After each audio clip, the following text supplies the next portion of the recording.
Hello friends, welcome to study with Mayank, myself Shanti. तो friends चलिए आज हम चैप्टर 10 देखते हैं। चैप्टर 10 है किशोरावस्था की ओर। फ्रेंड्स, किशोरावस्था क्या होता है? तो आपने पढ़ा लास्ट चैप्टर में कि जंतु किस प्रकार प्रजनन करते हैं। मानव और बहुत से अन्य जंतु एक निश्चित आयु तक पहुंचने के बाद ही जनन कर सकते हैं। तो मानव ही किसी निश्चित आयु के बाद ही जनन क्यों करते हैं? तो फ्रेंड्स आज हम इसी चैप्टर में जानेंगे कि मानव के शरीर में होने वाली मतलब जो परिवर्तन है जिसके उपरांत वो जनन हेतु सक्षम हो पाता है। ठीक है, तो फ्रेंड्स हमने मानव के जनन अंगों के बारे में पढ़ा है ना।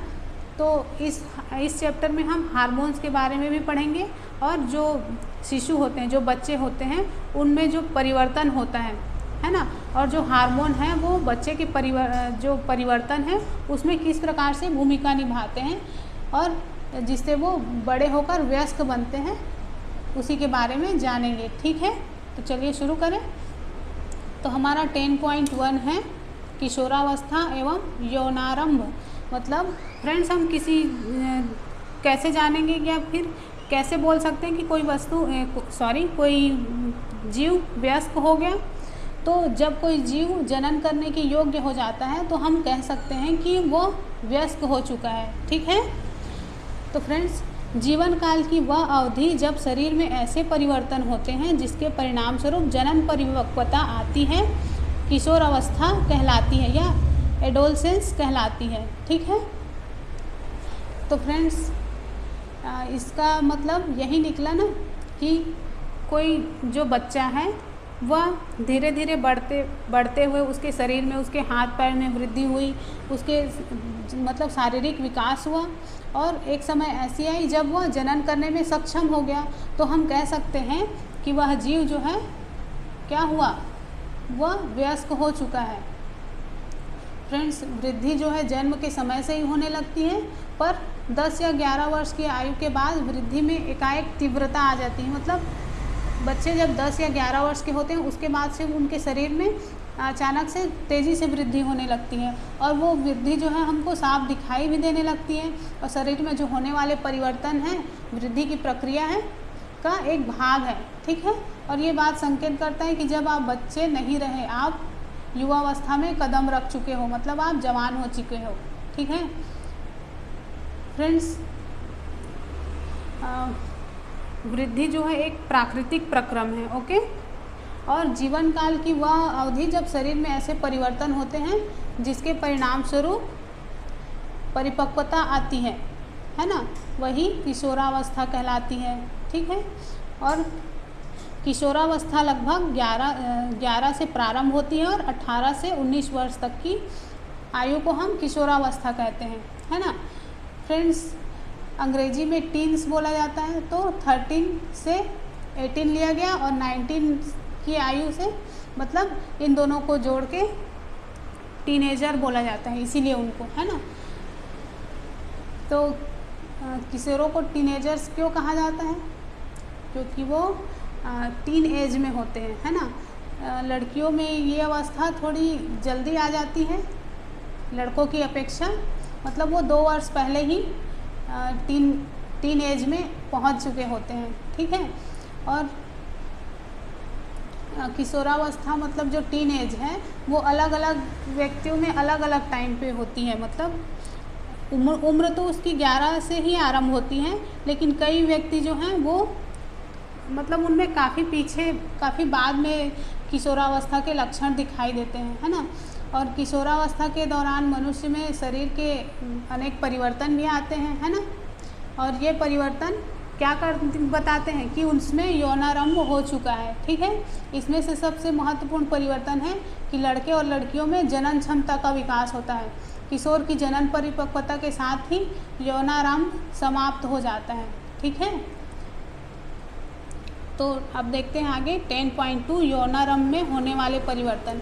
अब हम जानेंगे कि यौनारंभ मतलब जैसे ही यौवन मतलब कोई व्यक्ति जवान होता है तो उसके शरीर में कौन कौन से परिवर्तन होते हैं, तो मतलब उसके शारीरिक परिवर्तन के बारे में जानेंगे। ठीक है, तो सबसे पहले तो लंबाई में वृद्धि, है ना। तो लंबाई में एकाएक वृद्धि हो जाती है है ना।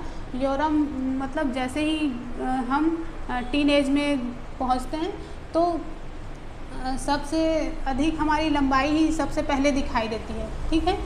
और शरीर की हड्डियां जो हैं वो लंबी हो जाती हैं, हाथ पैर की हड्डियां हैं वो बढ़ने लगती हैं, और मतलब जो व्यक्ति है वो पूरी तरह से लंबाई को प्राप्त कर लेता है। प्रारंभ में जो है लड़कियां लड़कों की अपेक्षा ज़्यादा तेज़ी से बढ़ती हैं, पर 18 वर्ष की आयु तक दोनों अपनी अधिकतम लंबाई प्राप्त कर लेते हैं, ठीक है। अलग अलग व्यक्तियों में लंबाई भी की दर भी अलग अलग होती है।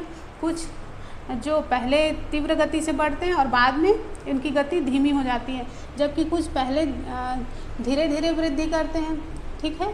और इन सब का प्रभाव मतलब उसके शरीर पर, उसके खान पान, उसके माहौल, इसका भी प्रभाव पड़ता है, ओके। तो हमने देखा कि शारीरिक आकृति में परिवर्तन, ओके।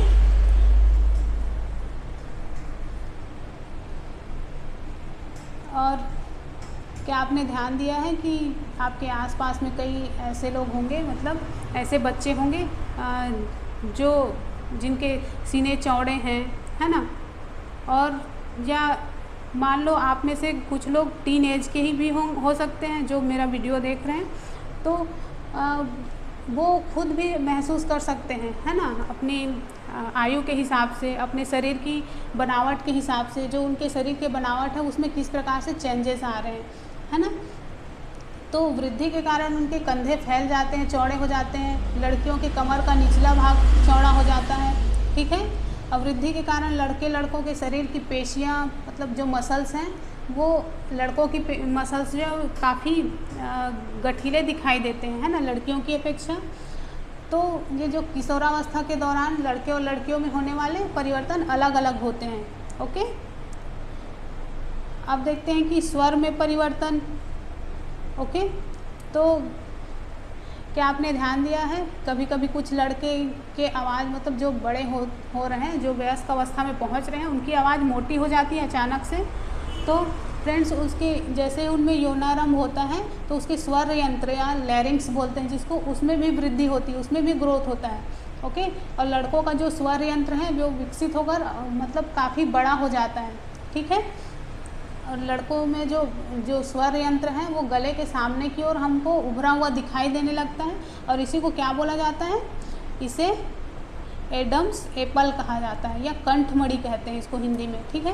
और लड़कियों में स्वर यंत्र है अपेक्षाकृत छोटा होता है और बाहर से भी दिखाई नहीं देता, ओके।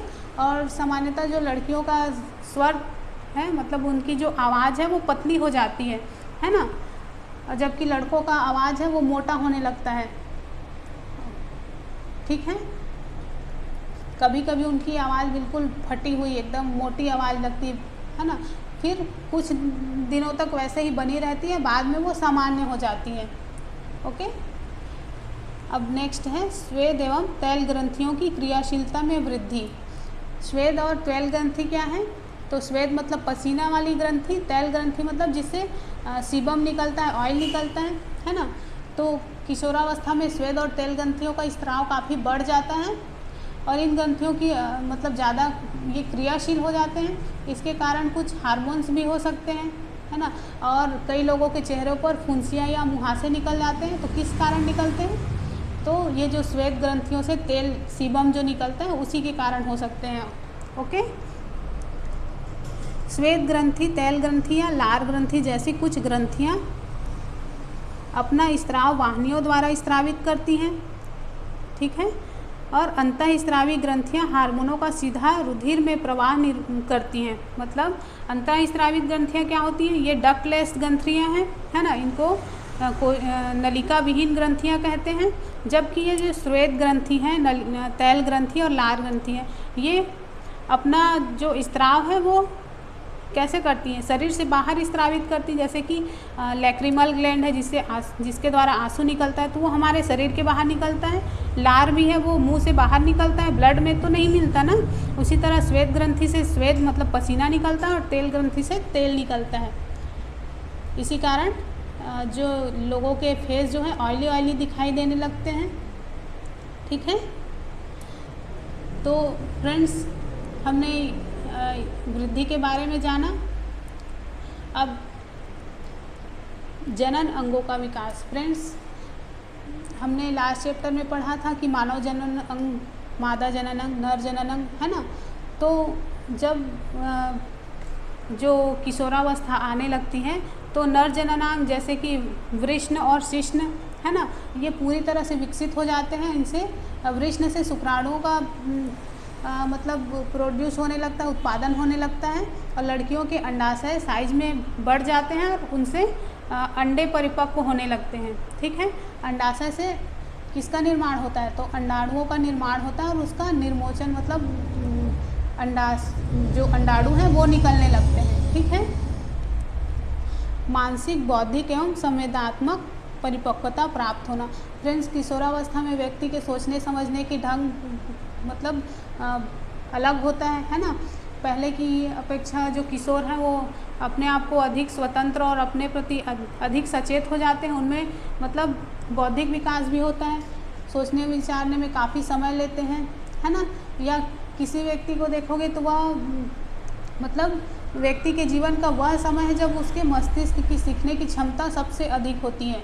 कभी कभी किशोर शारीरिक और मानसिक परिवर्तनों के प्रति अपने आप को ढालने का प्रयास करता हुआ स्वयं को क्या महसूस करता है? तो बिल्कुल असुरक्षित महसूस करता है। परंतु किशोर होने के नाते आपको समझना चाहिए कि असुरक्षित होने का महसूस करने का कोई कारण नहीं है। ओके, तो ये जो परिवर्तन हो रहे हैं हमारे शरीर में वो शारीरिक वृद्धि के कारण हो रहे हैं। ठीक है, अगर आपके आसपास भी ऐसे कोई एडल्ट हैं जो बिल्कुल तनाव में रहते हैं तो उनको आप समझाइए कि ये सब उनके शरीर की वृद्धि के कारण हो रहे हैं। ओके, अब 10.3 है गौण लैंगिक लक्षण।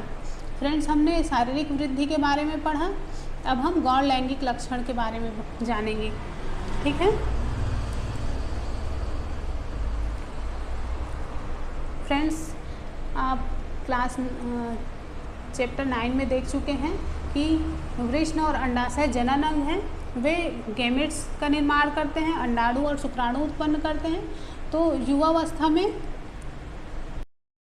लड़कियों में स्तनों का विकास होने लगता है, लड़कों के चेहरे पर बाल उगने लगते हैं, दाढ़ी मुछाने लगती है। ये लक्षण क्योंकि लड़के और लड़कियों को पहचानने में सहायता करते हैं, है ना, कि इसी से हम पहचान सकते हैं कि कौन लड़की है कौन लड़का है ना।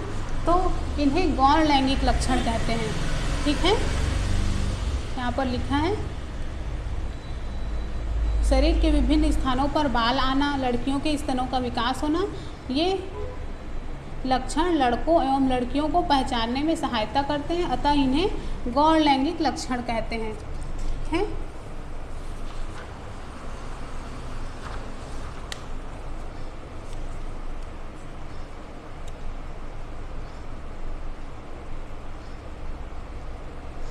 ये परिवर्तन हार्मोनों द्वारा नियंत्रित होते हैं। हार्मोन रासायनिक पदार्थ हैं जो अंतःस्रावी ग्रंथियों द्वारा स्रावित होते हैं। हार्मोन्स के बारे में हम डिटेल में और आगे की चैप्टर्स में पढ़ेंगे, यहाँ पर सिर्फ इसके बारे में इतनी ही जानकारी दी गई है। ठीक है, तो फ्रेंड्स, लड़कों में वृषण पौरुष हार्मोन टेस्टोस्टेरोन स्रावित करता है, लड़कियों में अंडाशय स्त्री हार्मोन या एस्ट्रोजन उत्पादित करता है। ठीक है, ये आप याद रखिएगा। इन हार्मोनों का नियंत्रण पीयूष ग्रंथि द्वारा किया जाता है। ठीक है, तो समझ में आया आपको? फ्रेंड्स, ये जो एस्ट्रोजन है इसका मतलब एस्ट्रोजन जो हार्मोन है वो लड़कियों में स्तन को विकसित करने में, दुग्ध स्रावी ग्रंथियाँ और दुग्ध ग्रंथियों से उसके मतलब विकास में सहायता करते हैं। और ये हार्मोन के उत्पादन का नियंत्रण एक और हार्मोन है जो कि पीयूष ग्रंथि के द्वारा स्रावित किया जाता है। ठीक है, और ये जो पीयूष ग्रंथि है यही इन हार्मोन्स का नियंत्रण भी करता है। ओके, तो चलिए अब 10.4 देखेंगे, जनन प्रकार्य प्रारंभ करने में हार्मोन की भूमिका। मतलब जनन के कार्य में हार्मोन की क्या भूमिका है ये जानेंगे। फ्रेंड्स, अंतःस्रावी ग्रंथि हार्मोन को रुधिर प्रवाह में स्रावित करती है जिससे वह शरीर के अलग अलग भागों में अपने लक्ष्य स्थान तक पहुंच सके। लक्ष्य स्थान हार्मोन के प्रति अनुक्रिया करते हैं। ओके, और हमारे शरीर में अनेक अंतःस्रावी ग्रंथियां हैं वृषण और अंडाशय क्या है, ये लैंगिक हार्मोन स्रावित करते हैं, जैसे कि मैंने बताया टेस्टोस्टेरोन और एस्ट्रोजन, है ना। तो लैंगिक हार्मोन किसके द्वारा नियंत्रित होते हैं, पीयूष ग्रंथि के द्वारा। ओके, तो ये जो हार्मोन है वो अंडाशय में अंडाणु और वृषण में शुक्राणु के परिपक्व होने को भी नियंत्रित करते हैं। चलिए एक डायग्राम से देखते हैं। तो पीयूष ग्रंथि से स्रावित हार्मोन जननांगों को टेस्टोस्टेरोन नर तथा एस्ट्रोजन मादा में स्रावित करने के लिए उद्दीप्त करता है। मतलब जो मास्टर ग्लैंड है हमारा पीयूष ग्लैंड, तो वो मतलब उससे एक हार्मोन स्रावित होगा जो कि जननांगों में मतलब टेस्टोस्टेरोन और एस्ट्रोजन को स्रावित करने के लिए उद्दीप्त करता है। ओके, स्टिमुलेट करता है। फिर रुधिर प्रवाह में स्रावित किया जाता है ताकि शरीर के विभिन्न भागों तक मतलब लक्ष्य स्थान तक पहुंचाया जा सके। फिर ये जो टेस्टोस्टेरोन और एस्ट्रोजन है वो शरीर मतलब रुधिर में मिल जाते हैं, रक्त में मिल जाते हैं और अपने लक्ष्य स्थान तक पहुंचाया जाता है इनको। यौनारंभ के समय शरीर में परिवर्तनों को उद्दीप्त करते हैं और यही जो हार्मोन है टेस्टोस्टेरोन और एस्ट्रोजन वही किशोरावस्था के समय शरीर के परिवर्तन को उद्दीप्त करते हैं। मतलब शरीर के जो भी परिवर्तन होते हैं इसी के द्वारा नियंत्रित किए जाते हैं। ठीक है, चलिए अब देखते हैं 10.5 मानव में जनन काल की अवधि। अब हम देखेंगे कि मानव में जनन काल की अवधि क्या होती है। फ्रेंड्स, जब किशोरों के वृषण और अंडाशय में गैमेट्स उत्पादित करने लगते हैं तब वे जनन के योग्य हो जाते हैं, है ना। और युग्मक की परिपक्वता और उत्पादन की क्षमता पुरुषों में स्त्रियों की अपेक्षा अधिक अवधि तक होती है। मतलब जो लेडीज़ हैं उनमें जनन क्षमता काफ़ी कम समय तक होती है जबकि पुरुष में अधिक समय तक होती है। ठीक है, तो स्त्रियों में जन्नावस्था का प्रारंभ 10 से 12 वर्ष की आयु तक में हो जाता है और सामान्यतः 45 से 50 वर्ष की आयु तक चलता है। और किशोरावस्था पर मतलब अंडाणु परिपक्व होने लगते हैं। अंडाशयों में एक अंडाणु परिपक्व होता है और लगभग 28 से 30 दिनों के अंतराल पर किसी एक अंडाशय द्वारा निकाला जाता है और इस अवधि में गर्भाशय की दीवार जो है वो मोटी हो जाती है। ठीक है, गर्भाशय की दीवार मोटी हो जाती है जिससे वह अंडाणु के निषेचन के पश्चात युग्मनज को ग्रहण कर सके। मतलब जब उनमें फर्टिलाइजेशन होगा, जैसे कि स्पर्म आएगा अंडाणु को निषेचित करेगा, है ना, फ्यूज़न होगा दोनों के बीच में और जाइगोट का निर्माण होगा, जिसके बाद क्या होगा, तो इसी के बाद गर्भधारण होगा। ठीक है, तो गर्भाशय की दीवार निषेचित अंडाणु युग्मनज को ग्रहण करने के लिए अपने आप को तैयार करती है। निषेचन न होने की स्थिति में गर्भाशय की दीवार की आंतरिक सतह निस्तारित होकर शरीर के बाहर रक्त के साथ प्रवाहित हो जाती है। इसे ऋतुस्राव या रजोधर्म कहते हैं। फ्रेंड्स, अब ये ऋतुस्राव क्या है, तो अगर जो अंडाणु है वो निषेचित नहीं हुआ, है ना, कोई स्पर्म नहीं आया उसको, मतलब फ्यूज़ उसके साथ नहीं हुआ, निषेचन नहीं हुआ, तो जो गर्भाशय है ना, जो गर्भाशय की दीवार है जो कि गर्भधारण के लिए तैयार हो रही थी, तो वो जो अंडाणु है उसको क्या कर देती है, तो उसको फिर से निस्तारित कर देती है, मतलब शरीर से बाहर निकाल देती है।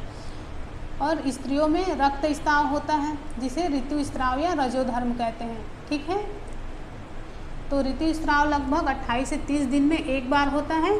पहला ऋतुस्राव यौनारंभ में होता है। चलिए आगे देखते हैं।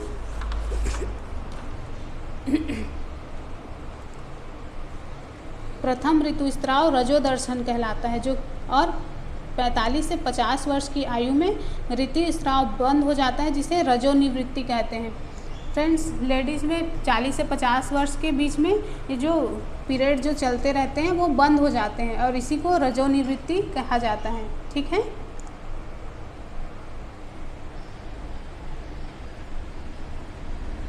फ्रेंड्स, इसका भी जो मतलब नियंत्रण है वो किसके द्वारा किया जाता है, तो हार्मोन्स के द्वारा ही किया जाता है। ओके,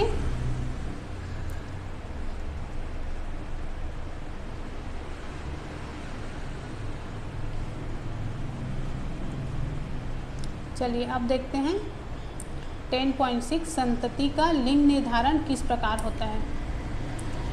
फ्रेंड्स, अगर गर्भधारण हो जाए, मान लो कि जो मेल गैमेट्स है वो फीमेल गैमेट्स को मतलब उसके साथ फर्टिलाइज हो गया, फीमेल गैमेट जो है फर्टिलाइज हो गया, फ्यूज़न हो गया, उनके बीच जाइगोट का निर्माण हो गया, और उसके बाद क्या होगा, तो जो एग है वो मतलब परिपक्व हो जाएगा, है ना, और गर्भाशय की जो दीवार है, यूट्रस की दीवार है, उससे जाकर चिपक जाता है।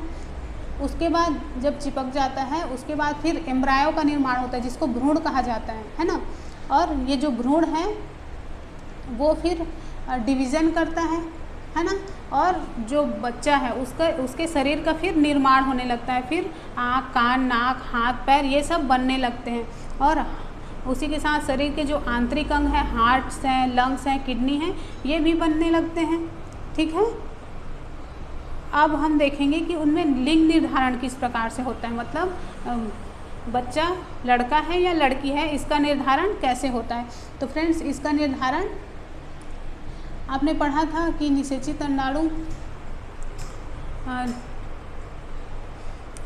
अंडाणु जो है या युग्मनज में जन्म लेने वाले शिशु के लिंग का निर्धारण का संदेश होता है।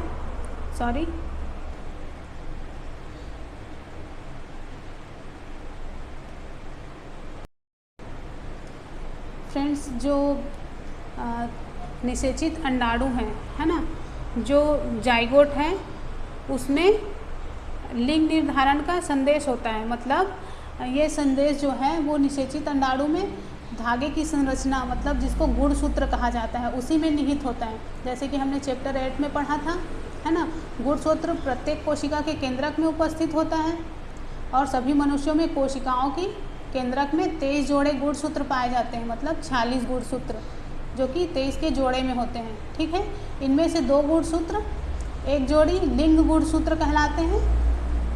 इसके बारे में डिटेल में और पढ़ेंगे, यहाँ पर सिर्फ जितनी ज़रूरी है उतना ही बता रही हूँ मैं। तो 2 गुणसूत्र जो हैं, या XX या XY, जो लिंग गुणसूत्र कहलाते हैं। ठीक है, जिन्हें X और Y कहते हैं। अब स्त्री में, मतलब फीमेल में 2 X गुणसूत्र होते हैं, जबकि पुरुष में एक X और एक Y गुणसूत्र होता है। ठीक है, ध्यान से सुनिएगा। और युग्मक मतलब अंडाणु और शुक्राणु में गुणसूत्रों का एक जोड़ा होता है। अनिषेचित अंडाणु से मादा का एक X गुणसूत्र होता है, पर शुक्राणु में 2 प्रकार के होते हैं, जिनमें से एक प्रकार X गुणसूत्र और दूसरे प्रकार Y गुणसूत्र होता है। ठीक है, डायग्राम में देखेंगे तो ज़्यादा अच्छे से समझ में आएगा। तो फ्रेंड्स, जब X गुणसूत्र वाला शुक्राणु अंडाणु को निषेचित करता है तो युग्मनज में 2 X गुणसूत्र होंगे तथा वह मादा शिशु में विकसित होगा। यदि अंडाणु को निषेचित करने वाले शुक्राणु में Y गुणसूत्र है तो युग्मनज नर शिशु में विकसित होगा। चलिए डायग्राम में ही देखते हैं। मान लो ये अंडाणु है ना। अब इसको अगर Y गुणसूत्र, मतलब जो शुक्राणु है उसमें अगर Y गुणसूत्र प्रेजेंट है, क्योंकि जो मादा है उसमें सिर्फ X गुणसूत्र होते हैं, XX, है ना, और अगर स्पर्म में Y गुणसूत्र है तो ये X गुणसूत्र के साथ फ्यूज़ करके नर गैमेट बनाएगा, मतलब गैमेट नहीं, नर बनाएगा, मतलब जो बच्चा पैदा होगा वो लड़का होगा। और अगर XX गुणसूत्र, जो स्पर्म है उसमें अगर X गुणसूत्र हैं, वो इसके साथ युग्मित होता है तो मादा बनेगा, मतलब लड़की पैदा होगी। ठीक है, इस तरह से जो गुणसूत्र हैं, जो हमारा शरीर का, मतलब हमारे मनुष्यों में 23वां जोड़ा जो होता है XY के रूप में, वही क्या करता है, लिंग निर्धारण करता है। ठीक है, चलिए अब आगे देखते हैं।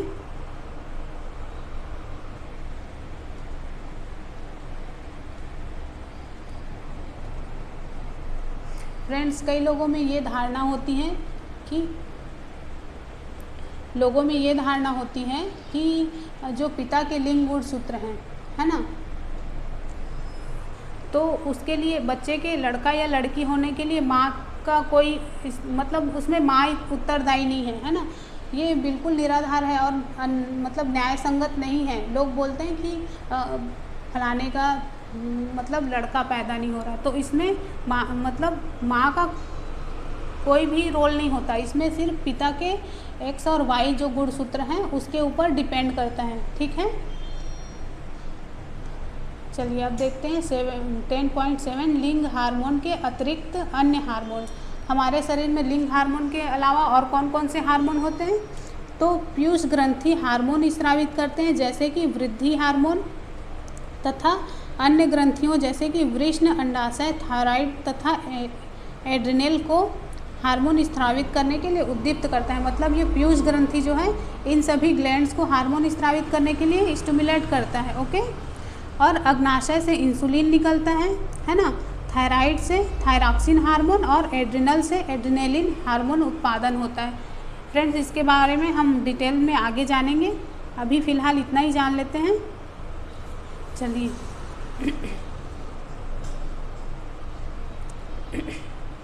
हमारा 10.8 है कीट एवं मेंढक में जीवन चक्र पूर्ण करने में हार्मोन का योगदान। फ्रेंड्स, रेशम के कीट और मेंढक के जीवन चक्र के बारे में पढ़ ही चुके हैं।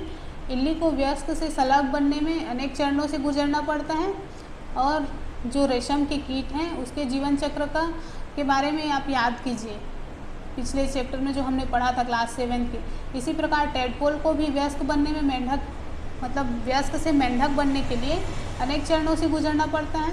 लार्वा से वयस्क बनता है, फिर उसके बाद परिवर्धन होता है जिसको कायांतरण बोला जाता है, और कीटों में कायांतरण का नियंत्रण कीट हार्मोन के द्वारा होता है। ठीक है, कीटों में एक प्रकार का हार्मोन पाया जाता है जिसको कीट हार्मोन बोला जाता है, और यही जो या मेंढक हो या कीट जो रेशम कीट है उसके कायांतरण का निर्धारण करते हैं, मतलब उसमें सहायक होते हैं। ठीक है फ्रेंड्स, मेंढक में थायराइड द्वारा स्रावित हार्मोन थायरॉक्सिन है जिसका नियमन क्या करता है, मतलब थायरॉक्सिन के उत्पादन के लिए जल में आयोडीन की उपस्थिति होनी आवश्यक है। यदि जल में जिसमें टेडपोल की वृद्धि हो रही है उसमें पर्याप्त मात्रा में आयोडीन नहीं है तो टेडपोल वयस्क से मेंढक में परिवर्तित नहीं हो सकता। ठीक है, तो मेंढक में थायराइड हार्मोन्स पाए जाते हैं जो कि थायरॉक्सिन का नियमन करता है। ओके, अब हमारा है, इसको एक बार पढ़ लेते हैं। कीटों में कायांतरण का नियंत्रण कीट हार्मोन द्वारा होता है।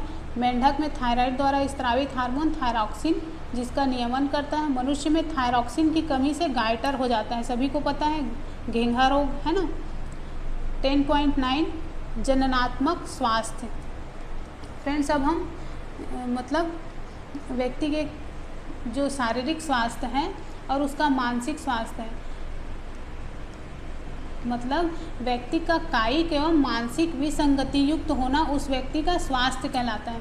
किसी व्यक्ति को हम स्वस्थ कब बोलेंगे, तो जब वो शारीरिक और मानसिक दोनों रूप से स्वस्थ होगा, मतलब सही सलामत होगा, ठीक ठाक होगा, तभी तो उसको स्वस्थ बोलेंगे ना। तो यही बोला गया है कि कायिक और मानसिक विसंगति युक्त होना उस व्यक्ति को स्वस्थ का स्वास्थ्य कहलाता है। ठीक है फ्रेंड्स, किसी भी आयु के व्यक्ति के शरीर को स्वस्थ रखने के लिए उसे संतुलित आहार की आवश्यकता होती है, और व्यक्ति को व्यक्तिगत स्वच्छता और साफ सफाई का भी नियमित रूप से पालन करना चाहिए, है ना। पर्याप्त रूप से व्यायाम करना चाहिए, और किशोरावस्था में जब शरीर वृद्धि करता है तो ये सारी बातें उसके लिए बहुत आवश्यक होती हैं। ठीक है, तो किशोरों की पोषण आवश्यकताएं।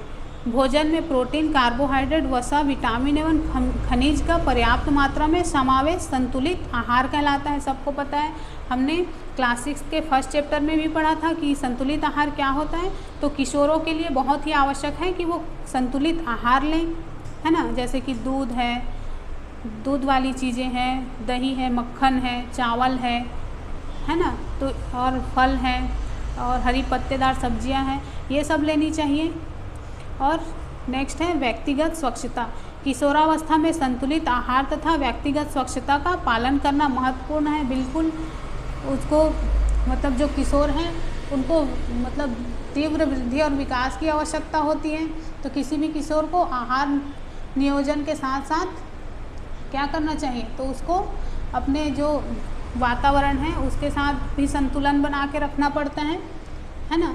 तो उसके लिए प्रतिदिन उसको स्नान करना चाहिए, और क्योंकि उसके जो सीबम होते हैं या श्वेत ग्रंथियाँ होती हैं जिससे पसीना निकलता है, तो इससे शरीर से गंध आने लगती है और शरीर के सभी भागों मतलब स्नान करें अगर भली प्रकार से तो धोकर स्नान करना चाहिए, सफाई रखनी चाहिए जिससे जीवाणु का संक्रमण ना हो, है ना। और ख़ास करके लड़कियों को ऋतुस्राव के समय साफ़ सफाई का विशेष ध्यान रखना चाहिए, ठीक है।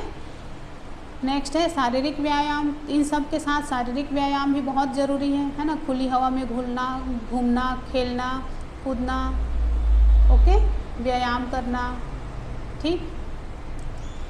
नेक्स्ट है नशीली दवाओं ड्रग्स का निषेध करें। फ्रेंड्स, ये जितनी भी नशीली दवाएं हैं, है ना, जैसे कि जो किशोर हैं उनका स्टेज ऐसे होता है कि बिल्कुल वो टेंशन में रहते हैं, है ना, और टेंशन को दूर करने के लिए कभी भी किसी भी गलत संगति में पड़ के लोग जैसे कि सिगरेट वगैरह है इसकी उनको लत लग जाती है ना। जो ड्रग्स हैं, नशीली दवाई हैं, उनका सेवन करने लगते हैं, और अगर जब वो इन चीज़ों को यूज़ करते हैं तो उनको थोड़ी देर के लिए उनको अच्छा लगने लगता है, उनको लगता है कि कोई टेंशन ही नहीं है ना, पर धीरे धीरे उनको उसकी लत लग जाती है ना, और वो अपनी ज़िंदगी को बर्बाद कर लेते हैं इस प्रकार से। फ्रेंड्स, आपने एड्स के बारे में तो सुना ही होगा। ये HIV जैसे मतलब HIV नामक खतरनाक विषाणु के द्वारा होता है, वायरस के द्वारा, और ये वायरस एक पीड़ित व्यक्ति से स्वस्थ व्यक्ति में ड्रग के इस्तेमाल से की जाने वाली जो सिरिंज यूज़ की जाती है उससे फैल सकता है, और वायरस का संक्रमण दूसरे माध्यमों से भी फैल सकता है, जैसे कि पीड़ित जो माँ है वो दूध अपने बच्चे को जब दूध पिलाती है तो उससे बच्चे में पहुंच सकता है, और HIV जो है पीड़ित व्यक्ति के साथ लैंगिक संपर्क करने से भी फैल सकता है, ठीक है। तो ये एक संक्रामक रोग है जिससे बचने का एक ही तरीका है कि खुद को बचा के रखो इन सब बुरी आदतों से, ठीक। फ्रेंड्स, एक मीथ ये भी है कि गांव के लोग ये सोचते हैं, जो लोग पढ़े लिखे नहीं हैं वो पहले ये सोचते थे कि ऋतुस्राव के समय यदि कोई लड़की किसी लड़के को देख लेती है तो वो गर्भवती हो जाती है। तो ये एक सरासर झूठ बात है, मतलब इसका कोई आधार नहीं है ना। और दूसरी बात, संतान के लिंग के लिए उसकी माँ उत्तरदायी होती है, तो ये भी गलत बात है। जैसे कि हमने पढ़ा X क्रोमोसोम्स, Y क्रोमोसोम्स के बारे में, है ना। और ऋतुस्राव की अवस्था में लड़की को रसोई में काम करना मतलब उसको रसोई के अंदर जाने भी नहीं दिया जाता, तो ये भी एक मीथ है ना। तो इन सब चीज़ों को, ये जो दकियानुसी बातें हैं उनको छोड़िए। आपकी फैमिली में अगर ऐसा हो रहा है तो उसका विरोध करिए, ठीक है। तो फ्रेंड्स, ये चैप्टर यहाँ पर ख़त्म होता है, और मेरा क्वेश्चन है, आप एडम्स एप्पल के बारे में बताइए ये क्या है, और दूसरा है लिंग हार्मोन के बारे में बताइएगा, ठीक है। लिंग हार्मोन के मतलब उसका नाम क्या है, ठीक है। तो फ्रेंड्स, अगर वीडियो पसंद आया हो तो लाइक करिएगा और अपने फ्रेंड्स तक पहुंचाइए, मतलब जिन लोगों को ज़रूरत है NCERT क्लासेस की उन तक पहुंचाइए, ठीक है। तो मिलते हैं नेक्स्ट वीडियो में। Bye bye.